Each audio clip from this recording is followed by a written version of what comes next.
Sheriff Marcus Dalton never knelt before any man. 42 years enforcing the law with an iron fist, 17 deaths in official duels, bullet scars decorating his chest like war medals. That man ate glass for breakfast and spit bullets in the afternoon. But on August 23, 1882, in front of all of Dust Valley, his knees touched the dirty dust of the main street. It wasn't a bullet that brought him down. It wasn't a threat. It wasn't fear of dying. It was recognition. It was the crushing weight of finally understanding who stood before him.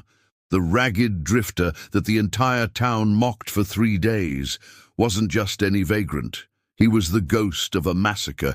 He was the man everyone swore was dead.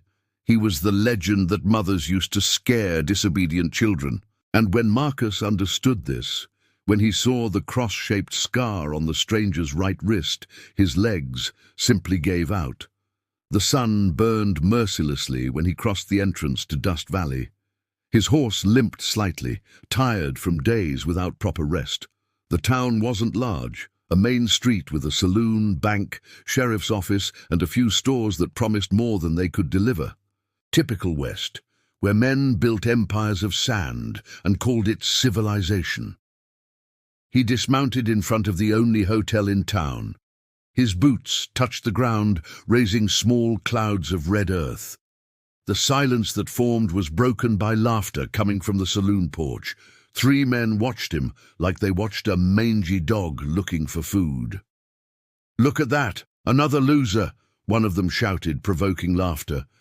The stranger didn't respond, just tied up his horse and headed inside the hotel. His worn hat covered most of his face, revealing only a few days' beard and sun-cracked lips. Nothing about him called attention. He was invisible, disposable, forgettable. Sarah, the hotel attendant, barely looked up from the book she was reading. $3 a night, payment up front. Her voice carried the boredom of someone who'd repeated the same words for years. He placed 5 coins on the counter without saying a word. Sarah finally looked at him, and for a brief second, something in his eyes made her hesitate. "How long will you be staying?" she asked, more out of curiosity than procedure. He took the key she offered. "As long as necessary," he responded with a hoarse voice, as if he hadn't used it in weeks. Then he climbed the creaking stairs without looking back, leaving Sarah with a strange feeling in her stomach. Outside, Sheriff Marcus Dalton crossed the main street with his silver star shining against the sun. 2 deputies accompanied him like loyal shadows. Marcus had built his reputation on top of corpses and kept promises. Dust Valley was his town, and he didn't tolerate disorder.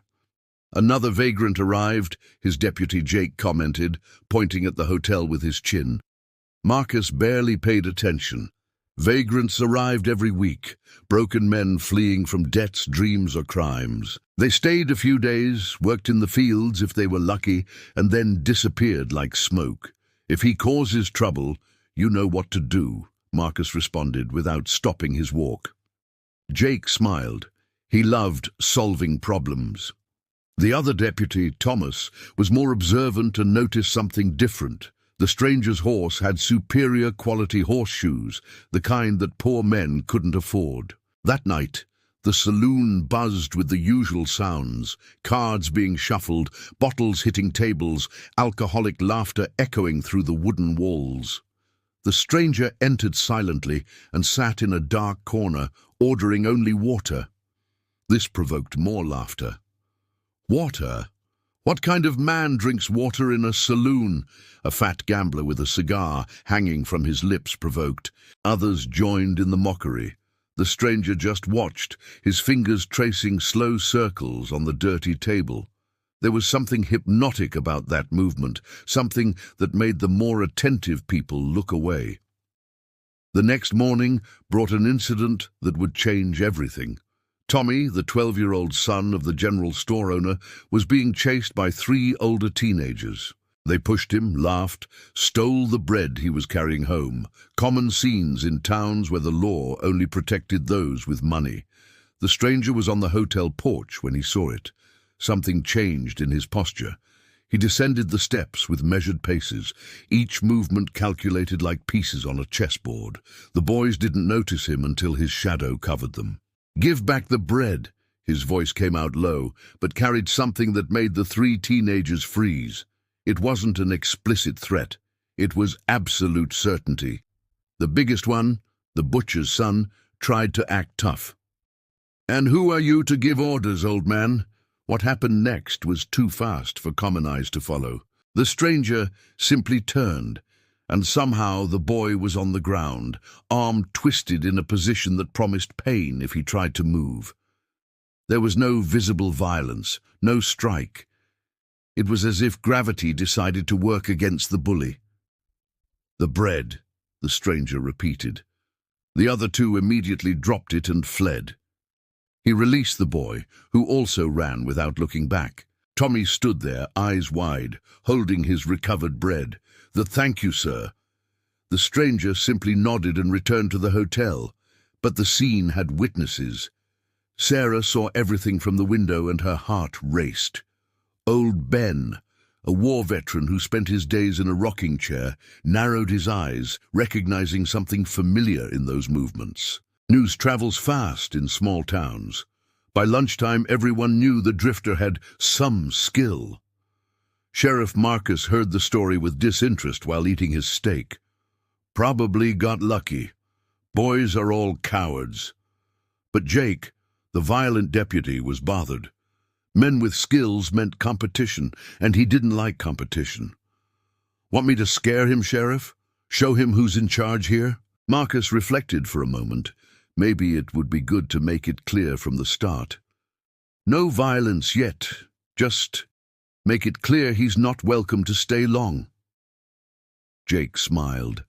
He was an expert at making people feel uncomfortable without technically breaking any laws. That afternoon, Jake and two other men surrounded the stranger when he left the general store. "Heard you like to stick your nose in other people's business." Jake spit on the ground, dangerously close to the man's boots. "Here we solve our things our way." The stranger looked at Jake like someone looking at a stone in the path. Inconvenient, but not threatening. "I'm not looking for trouble." His voice maintained that irritating calm. Jake took a step forward, invading his personal space. "Then I suggest you mount your lame horse and get out of here." For a second, something flashed in the stranger's eyes. It wasn't anger, it was memory. Memories of other equally arrogant men who made similar threats. Memories of how they all ended up. But he just moved around, walking around Jake like water flowing around rock. "Coward!" Jake spit, but didn't try to physically stop him. There was something about that man that triggered primitive alarms, the kind of instinct that kept predators alive in the jungle. Jake was violent, but he wasn't suicidal. The third day began like the others, until a black carriage arrived, raising dust on the road. It wasn't common. The carriage was expensive, pulled by 4 magnificent horses, and bore the symbol of the Territorial Bank engraved in gold on the doors. Dust Valley rarely received such important visits. From the vehicle descended a man in an impeccable suit, round glasses and a leather briefcase that screamed money. He went straight to the sheriff's office, ignoring the curious looks from the residents. Marcus was organizing papers when the man entered without knocking. "Sheriff Dalton, my name is Howard Finch, representative of the Continental Bank." He didn't extend his hand, just placed the briefcase on the table. "I need your help locating an individual who may be in this region." Marcus leaned back in his chair, fingers interlaced over his belly. "And who would this individual be?" Finch opened the briefcase and removed a drawing, the kind made by professional artists hired to identify criminals. The face on the paper showed a younger man, clean-shaven, intense eyes. "This man stole confidential information from the bank 6 years ago. Disappeared completely off the map. Recently we received a tip that he could be in the territory." Finch pushed the drawing closer. "There's a reward of $5,000 for information leading to his capture." $5,000! The silence that followed was heavy. Marcus studied the drawing carefully. There was something familiar, but he couldn't identify what. "What's his name?" Finch hesitated, as if the name itself carried weight. "James Ghost Malone." The air in the room changed. Marcus knew that name. Everyone in the West knew it. Ghost Malone was legend, the kind of story men told around campfires. A shooter who never missed, a strategist who took down entire gangs alone, a ghost who appeared and disappeared without leaving traces. "I thought he was dead," Marcus said, trying to keep his voice steady. "The Red Creek Massacre 6 years ago, they said nobody survived." Finch smiled without humor. "That's exactly what he wanted them to think, but our investigators found evidence that he survived and is living under a false identity." Marcus felt the weight of the situation. If Ghost Malone was really alive and in the region, that meant danger. Men like him didn't retire. They waited, planned, and when they acted, left permanent marks on history. "I'll keep my eyes open," Marcus promised, keeping the drawing. "If he shows up, you'll be the first to know." Finch nodded, satisfied, and left as abruptly as he arrived.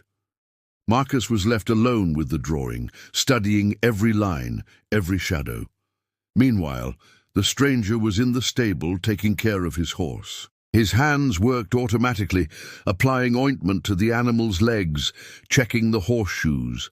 The horse whinnied softly, and he caressed its muzzle with surprising tenderness. "Soon we can move on," he murmured. But there was something in his voice. Reluctance. It had been a while since he'd stayed anywhere for more than one night. There was something about Dust Valley, despite the hostility, that touched a forgotten part of his soul.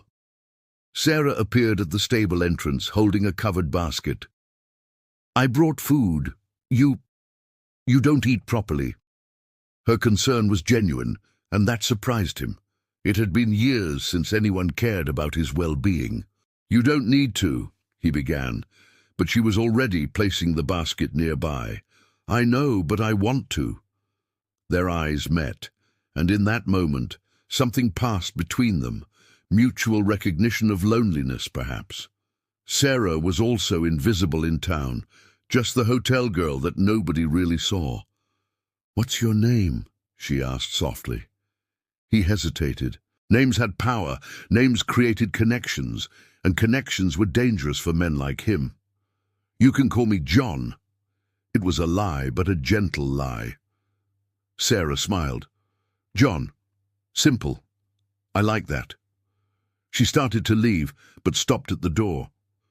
"The people here, they judge too quickly, but I saw what you did for Tommy. That counts for something." And then she was gone, leaving him alone with complicated thoughts and a basket of homemade food. Night fell over Dust Valley like a heavy blanket. In the saloon, Jake was especially violent after losing $50 in poker. He needed a victim to take out his frustration, and the lonely stranger from the hotel seemed perfect. He gathered 3 more men, all violent types who followed Jake seeking crumbs of power. They invaded the hotel room at 11 at night, kicking the door with unnecessary force. But the room was empty. The bed hadn't been used. "Where the hell is he?" Jake grumbled, breaking the mirror in frustration. Sarah heard the noise and ran upstairs, turning pale when she saw the state of the room. "Oh, what did you do?" Jake pushed her against the wall. "Where's your little friend?" But before she could answer, a voice came from the stairs. "I'm here." The stranger, John, was there, expression unchanged, but there was something different in his eyes. The silent storm was closer to the surface. Jake smiled, thinking he had the advantage of numbers. "It's time for you to learn not to stick your nose where you're not called." He drew his knife, the other 3 positioning themselves to block any escape. John didn't move, just observed each man calculating distances, speeds, weak points. What happened in the next seconds defied logical explanation. John moved with speed that didn't seem human. It wasn't haste, it was absolute precision. Jake found himself on the ground without understanding how, his knife far from reach. The other three suffered similar fate, groaning in pain with twisted arms or bleeding noses. John hadn't used a weapon, hadn't shouted, hadn't shown effort. It was like watching a dance teacher moving among clumsy students. Sarah was frozen, mouth open, witnessing something her mind struggled to process. "Don't come back," John said calmly, picking up his hat that had fallen. Jake, humiliated and in pain, dragged himself out, followed by the others. The silence that remained was deafening. Sarah finally found her voice. Who are you really?" John looked at her, and for the first time she saw deep tiredness in his eyes. Someone who just wants to be forgotten. But both knew that after this night, he would never be forgotten in Dust Valley. The question now was, how long until the sheriff appeared? The answer came the next morning. Marcus Dalton entered the hotel with both deputies, gun in hand, but still in holster. His face was a mask of wounded authority. Jake was his deputy, and this attack was a blow to his reputation. "John, or whatever your real name is," Marcus began, voice hard as stone. "You assaulted an officer of the law. That's a serious crime." John was sitting calmly, drinking coffee that Sarah had prepared. He didn't seem surprised or worried. "Self-defense. He invaded my room with intent to hurt me." His voice was factual, without emotion. Marcus clenched his jaw. He knew that technically John was right, but that didn't matter to his wounded ego. "You're going to need to come with me. We'll spend a few days in jail until I decide what to do." It was a statement, not a request. Thomas, the observant deputy, was uneasy. Something about that man made him nervous, but he couldn't identify what. John placed the cup on the table slowly and stood up. "Can I get my things?" Marcus nodded, and John went up to the destroyed room. But while they were there, Thomas saw something that made his blood freeze. John's shirt sleeve had risen, revealing part of an old scar. A cross-shaped scar. Thomas knew that mark.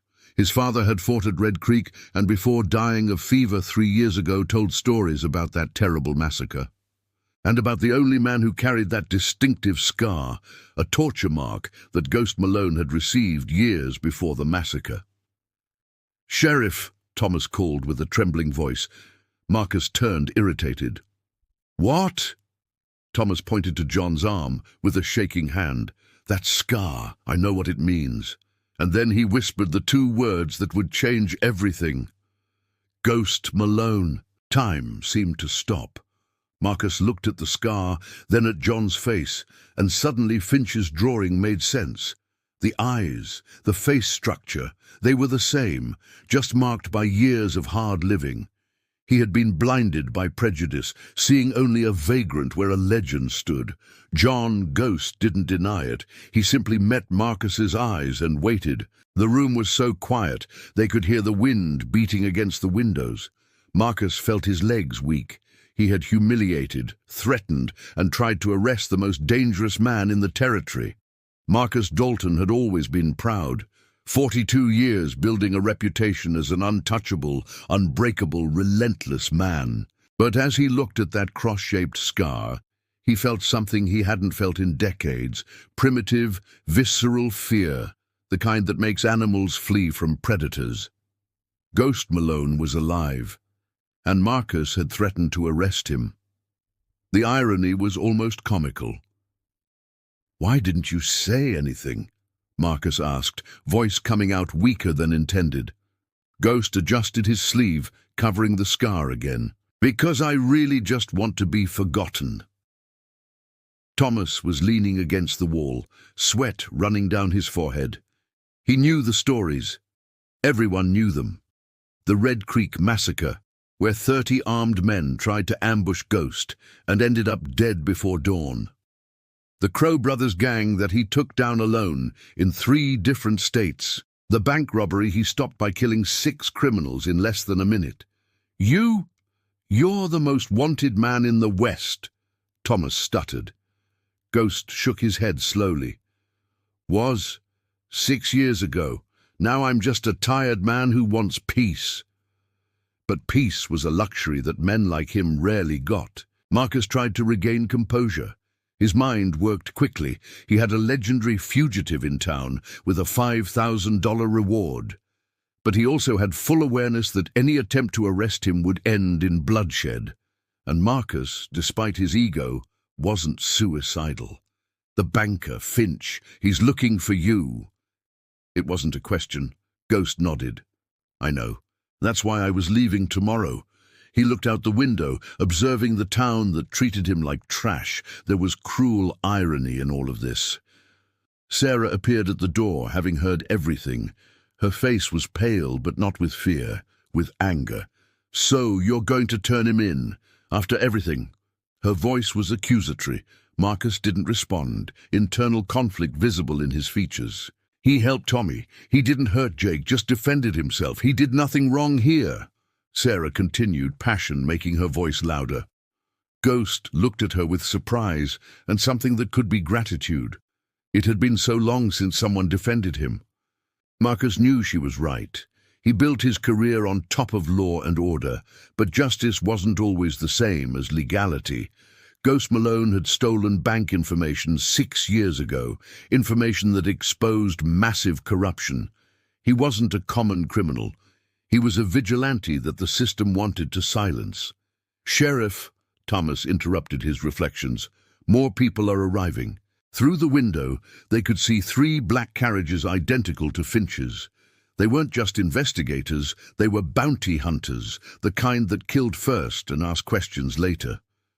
Ghost sighed, as if this were inevitable. "You should leave. This won't end well." But Marcus surprised everyone, especially himself, with what he said next. "No, this is my town, and you did nothing wrong here." The men from the carriages descended, 8 in all armed to the teeth. Finch came in front, confident smile on his face. They had tracked Ghost to Dust Valley, and now came to collect their prize. Marcus left the hotel to meet them in the street. "Sheriff Dalton, what a pleasure to see you again," Finch spoke with false cordiality. "We discovered that the man we're looking for is staying at your hotel. We came to get him." Marcus planted his feet on the ground, hand resting on the gun handle. "And what if I say he's under my protection?" Finch laughed, an unpleasant sound. "Then I'll say $5,000 buys a lot of protection. Get out of the way, Sheriff. This doesn't concern you." It was at this moment that Ghost left the hotel, walking calmly to the middle of the street. Finch recognized him immediately, eyes shining with greed. James Malone, finally. But his voice trembled slightly when Ghost stopped 10 meters away. There was something about that man, a presence that made even armed men think twice. The 8 henchmen unconsciously took a step back. Ghost spoke, voice carrying to the entire town. Residents began leaving houses and stores, feeling that something important was happening. "Finch, you know what I stole? Documents proving that your bank was laundering money from opium traffickers. Children dying, families destroyed, and you profiting every penny." The silence was absolute. Finch tried to laugh. "Accusations without proof. You're a criminal trying to justify your crimes." But Ghost pulled an envelope from inside his coat. "Copies. I always keep copies, and they'll go to every newspaper in the territory if anything happens to me." Finch's confidence faltered. His men realized the situation was more complex than a simple capture. Marcus watched everything. Mind working. Ghost wasn't a villain. He was the guy who fought when nobody else fought, and suddenly something inside Marcus broke. His whole life following orders, maintaining order, protecting a system he secretly knew was corrupt.